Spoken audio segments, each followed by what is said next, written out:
হরে কৃষ্ণ বন্ধুরা, এই যে ত্রিদিবীর কাণ্ড। তো আমি বেরোতে চাই, ও আমার ভয় দেখায়, যাইতে দেয় না। তো বেরিয়ে গেলাম, এখন একটু মইনের টেক যাবো বাজার করতে।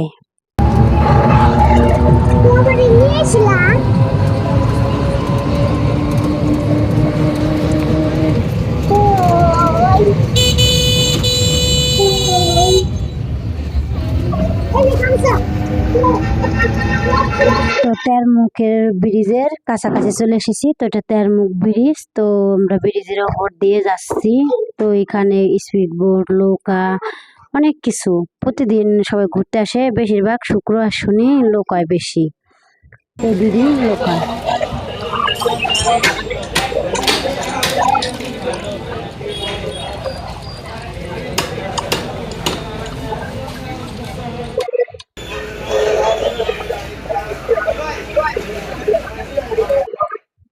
তো যে মাছ নিয়ে চলে এলাম বাসায়।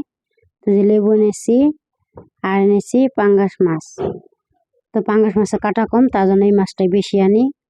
তো ওদের বেছে বেছে খাওয়াই দিতে হয় না, একাই খেতে পারে। তো মাছগুলো ধুয়ে নিচ্ছি। তো যে ধোয়ার পরে আবার বক্সে আমি রেখে দিলাম। তো বক্সে রেখে এখন আমি ফ্রিজে রেখে দেবো।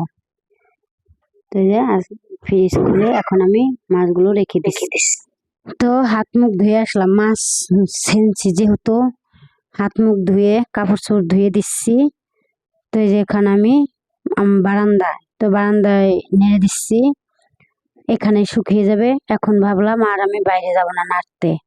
তো যেহেতু রোদ নেই, তাহলে নেড়ে দেই। তো এই যে এখন খেতে বসে গিয়েছি। তো এটা বাটা, তো ধনিয়া পাতা বাটা, ধনিয়া পাতা বাটা দিয়ে খেয়েছি।